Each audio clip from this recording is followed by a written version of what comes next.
Okay, here we go, box 2. I was pretty happy with box 1. I think mainly because of the Gambit series. I think that'll be a quick sell for a decent amount of money. It wasn't a horrible box, so not great, but I would say C+ to a B-. So here we go, box 2. We've got Keith Laumer's Retief, issue 2 and 3. Adapted by Dennis Fujitake and John Stranad. Always liked Dennis Fujitake. He did a book called Delgota back in the 80s. Keith Laumer was actually a science fiction writer, I believe. Those are adaptations of his books. Then we have a Power Man and Iron Fist number 100.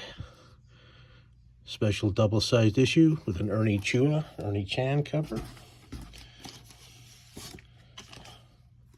We got Francis, Brother of the Universe, number 1. And sticking with the religious theme, The Life of Pope John Paul II. Oh, here's a good one. I didn't even see this when I was looking through the box. There's actually 3 books in here. Star Wars 1, this is the reprint, guys. 2, also a reprint. And 3, also a reprint.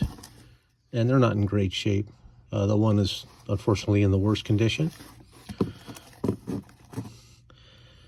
Still, I think, a solid $5 book. This one, I didn't notice this until just this morning. I was real happy to see this, Brave and the Bold 59, but I just noticed it's hole punched. Somebody decided that the best way to store their comics was in a 3-ring binder. So there you go. That pretty much kills the value on that one. Mask. This was a cartoon back in the mid-80s. I think these are worth a little bit. There's another Pope Francis, Brother of the Universe. So we've got 2 of those in this box. Next up, Supergirl number 1. Also from the 80s. That was the reason I really pulled the trigger on this collection, is there were a decent amount of bronze, silver, and even some Golden Age books, which you'll see. Otherwise, I wouldn't have bought it. The modern stuff, which is the majority of it, I don't really need. I've got probably 100,000 modern books already, but the silver and gold and bronze really made it worth it for me. Superman 231, nice Neal Adams cover. This book has a few of the silver and bronze age. Superman 203, silver age book.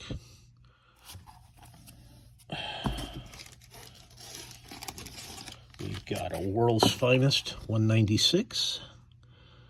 I think these are Kurt Swan covers.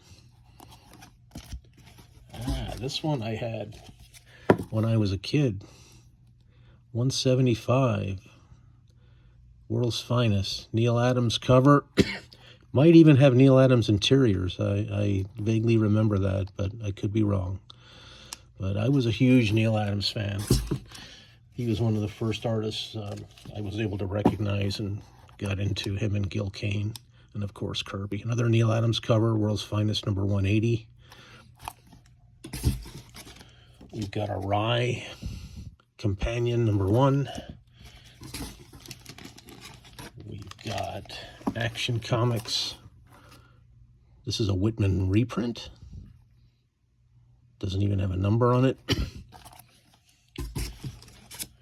Next up, Captain America 155. Nice Sal Buscema cover. I think Sal did the interior also. It's in pretty decent shape. Definitely a 5 to a 6. I love these lenticular covers. Hulk 159. I believe that's a Hulk 119 cover. And then you can see the 159 cover. If you turn it the right way here. I don't know if you can see it in the video or not, but yeah, there it is. I love the lenticular covers. Got a Black Widow, Widow Sting #1. Nice cover on that. I don't recognize the artist. Then we have a couple of issues of Eve here. This is issue 4. Heard good things about this series, never got around to reading it. And issue number 3, the A cover. Here we go. This is my kind of stuff here. The great George Perez doing Wonder Woman. This is number 7. Looks like it's in pretty good shape. I mean, one of the better runs on Wonder Woman ever. I mean, Wonder Woman has never had a lot of great writers, unfortunately. But George Perez, he sure put everything he had into it. And I think he did an admirable job. X-Force number 6. X-Force number 5. I think every collection you ever buy is going to have some of this type of stuff in it. X-Force number 4. Number 1. Obviously out of the bag, no card. And annual number 3. Got Indiana Jones here, number 10. These are always good books to have. There's Indiana Jones has a big following, and despite the what I consider low quality of the series, it still sells for a decent amount of money. You can get $10 for a lot of issues of Indiana Jones, and they sell. This is great stuff. Dr. Fate and Superman, DC Presents 23. Decent shape with a great Ross Andru cover. One of the most underrated artists in the history of comics, in my opinion. I've always loved Ross Andru. Another issue of Eve. This is number 1, the G cover. Speed Republic, number 1A. It's not a title I've ever heard of. We've got an ASM 369 in pretty nice shape. We've got Strange number 1. Beautiful art germ cover. What a great artist. I mean, the only negative to him is that he's always, it's just every cover is pretty much the same, you know, waist up shot. But they're beautifully rendered. You can't get tired of it after a while. Another Strange number 1. Not sure who the cover artist is. We've got a Strange Academy number 17. Nice Stegman cover. I think that's the second. Is it Lamplight or Gaslight? I can't remember. We Live, Age of the Paladins. Or the Palladians, number 1. Joker number 10. Fran Cavill cover. Not anyone I've ever heard of, and not particularly a fan. I didn't really care for that. X-Men Legends number 11, another Simonson cover.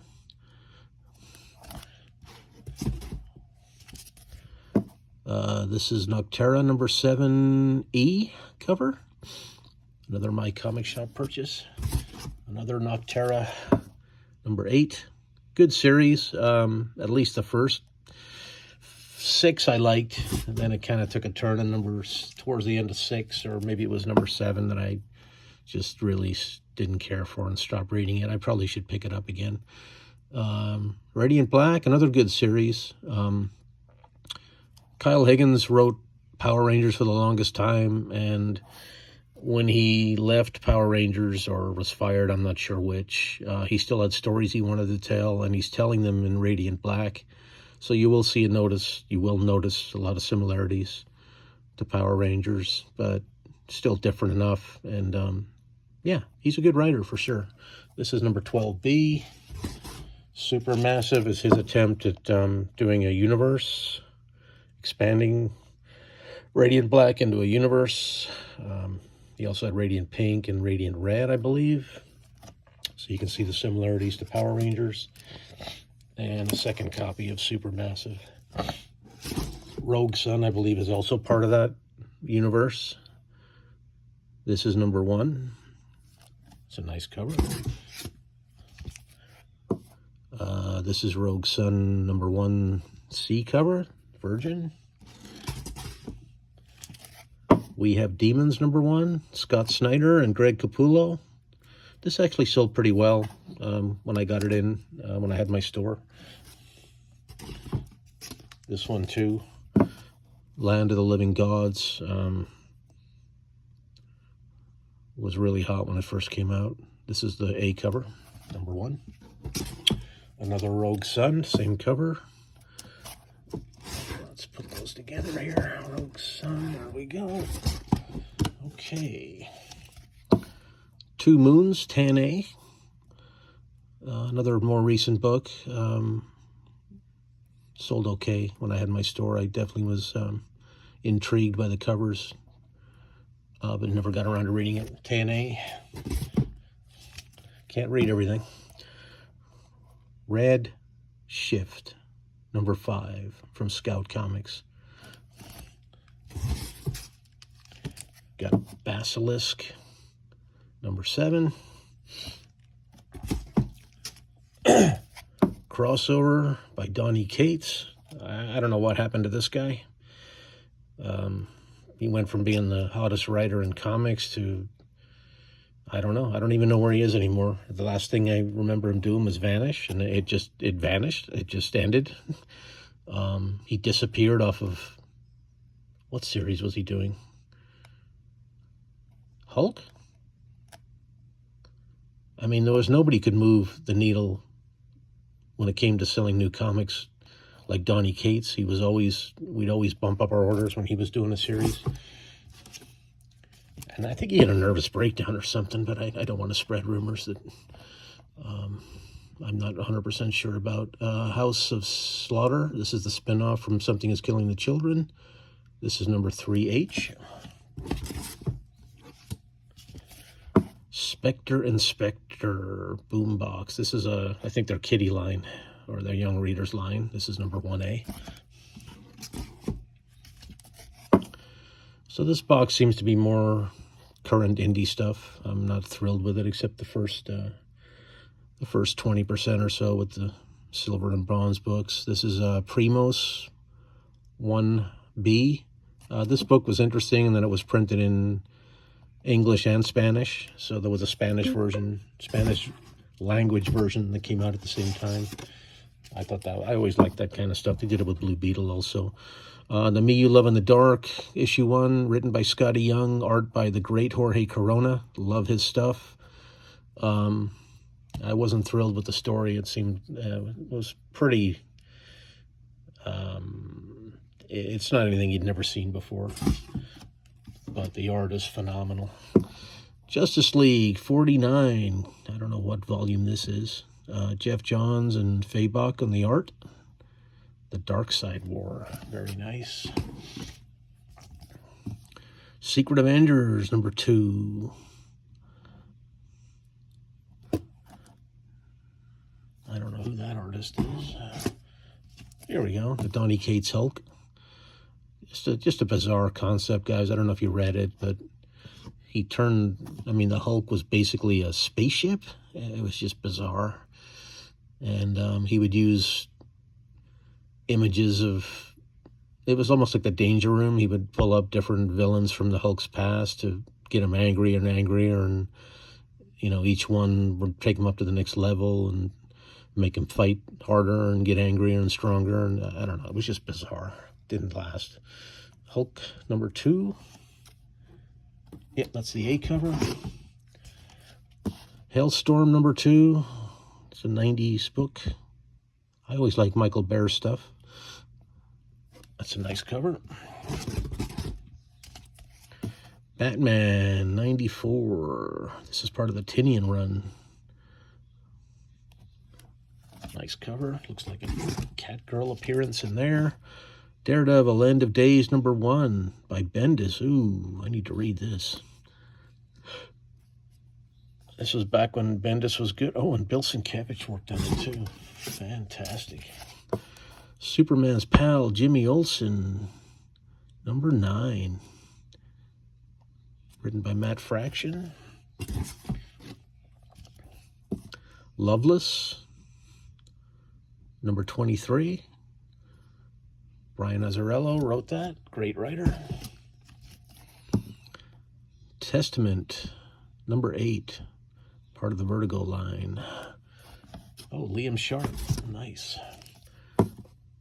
Valkyrie, number 9. That's a nice cover. I like that. Elektra, number 2. Yeah, beautiful Adam Hughes cover. What a great artist. I think that's like an $8 to $10 book, easily. Basilisk, number 8. We Live, Age of Palladians, number 1. This is the white. There was a black and a white, which I believe were completely different books that came out at the same time. I don't know. Secret Weapons, number 1 by Valiant. I'm begun the sorting process, and I'm first thing I'm doing is I'm going through these boxes, is pulling out all the Valiants. Got to start somewhere, right? Redneck, another Donny Cates book. Never read. Fantastic Four 18. Nice cover. Here we go. Mortal Hulk 31. Alex Ross. The great Alex Ross. Amazing Spider-Man 44 from the Nick Spencer run, which is, thank God, ended. And, oh no, I'm sorry, I was thinking of Zeb Wells. I mean, Nick Spencer was not a very well-received run either, but Zeb Wells' run is finally coming to an end, thank God. What a travesty. Azrael, number 99, by the great Denny O'Neil. We've got an Aquaman 3. Beautiful cover. Marvel Knights, number 9. Really like that cover, too. Thought I saw Swamp Thing in the background there. Got a Batman Legends of the Dark Knight. Number 16. I think these Venom issues are worth something, because that's the start of Bane, I think. What the heck is this? Judge Dredd, The X-Files. Wow. Okay. Never knew such a book existed, but there you go.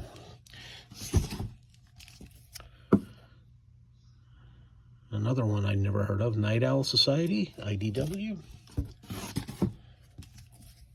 Lucky Devil, I started to read this. I think I liked it, and I can't remember why I didn't finish it.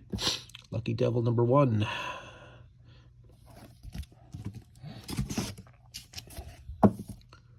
Turbo Kid, Apple's Lost Adventure. Okay. From Behemoth Comics. Alrighty. We've got Earth 2, number 1, cover A. With the Holy Trinity on there. Superman, Batman, and Wonder Woman. DC's Holy Trinity. Telepaths, number 1. Based on the, I think, a TV show. Straczynski and Steve Epting. That's got to be a good book. Straczynski's a great writer. Not All Robots. I heard good things about this series when it first came out. Never got around to reading it, but that is a beautiful cover. Dark Blood, number 1. Eat the Rich, another one that had some heat when it first came out. One of my customers read it, and when he summed it up to me, it just didn't seem like... I mean, it's literally, I guess, cannibalism, so it wasn't anything I was interested in. Ninjak, number 1, from the 2021 series. The A cover. Nakamura, DNA cover. Army of Darkness, 1979. Issue 1, the B cover. The great Arthur Soydom. I love his stuff. You guys, anybody out there who collects Marvel Zombies are very familiar with Soydom. Wow, nice Mark, why can't I think of his name? Brooks. Black Widow #9 cover. Beautiful. Winter Guard 1A. What is this? Something from Boxed Heroes, the Tyler Kirkham variant. Task Force #1. I don't know if this was a store exclusive, or I'm not really familiar with Boxed Heroes. We've got a couple of copies here of, well, actually 3 copies. House of Slaughter #1. Not sure what cover that is. Could be the A cover.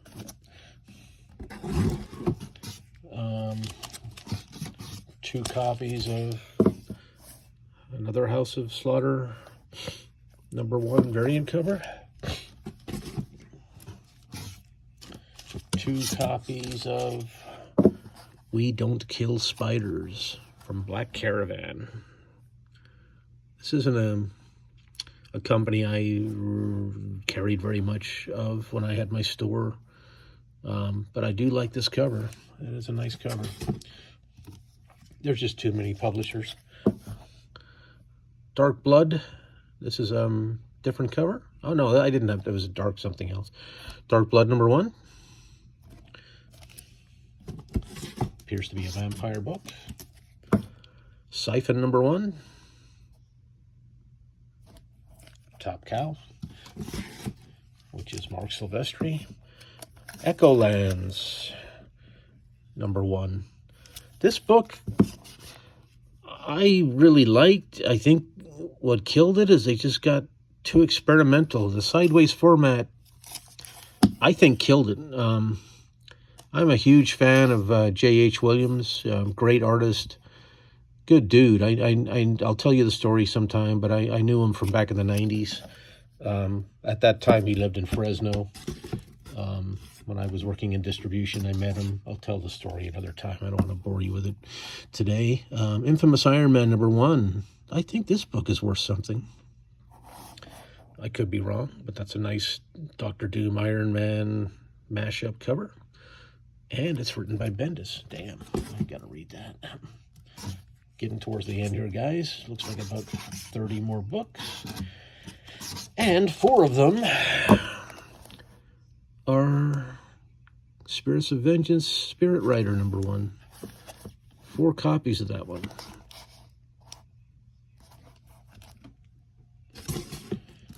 Okay, next up. Gods of Brutality #1. This book had some heat when it first came out too. I don't know why, and it certainly crashed back down to earth since, but yeah, when it first came out, it was hot. 1A from Black Caravan. I did carry that.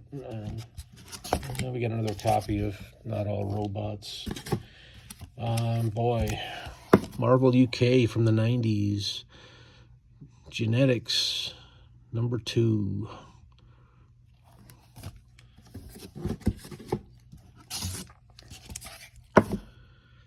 Not my favorite book of all time. This was going to be huge. Written by Emilia Clarke, from Khaleesi from Game of Thrones, but really woke and very, very anti. Anyway, I won't go into it. But yeah, Mother of Madness #1. He Who Fights with Monsters #2. We've got 2 copies of We Promised Utopia #1. It's a nice cover. Primordial by Jeff Lemire. Another one I started to read and didn't finish. You know, a lot of times, guys, when you have a store, you know, it was a new store and we had to order tight. So sometimes I would sell out before I'd even get a chance to read it. So that's a lot of times why I stopped reading series. That's, I think, is the case with this one, because I did like it. And Jeff Lemire is a great writer. And that's a beautiful cover. Last Book You'll Ever Read by Cullen Bunn. This one wasn't my cup of tea. That's the B cover. Second Chances, #1. Never got around to reading that book. There we go, back to the 90s. This book is worth a decent amount of money. I mean, not going to retire on it, but like $8 to $12. Warlock and the Infinity Watch, #1. Unborn, #1. It's another modern series I never got around to reading. Doctor Strange. Oh, this is The Death of Doctor Strange, 1E. The E cover. Ordinary Gods, #9. Oh, Kyle Higgins. Okay. Might be worth a read. This guy who wrote Radiant Black. I think we've got 3 more to go here, guys. Gold Goblin, #1. Nice cover. Strange Academy, 17A. And last but not least, Death of Doctor Strange, #1. So there you go. That's video #2, box #2 of the collection. We'll be back soon with volume 3. Thanks for watching, guys. Hope you're doing well.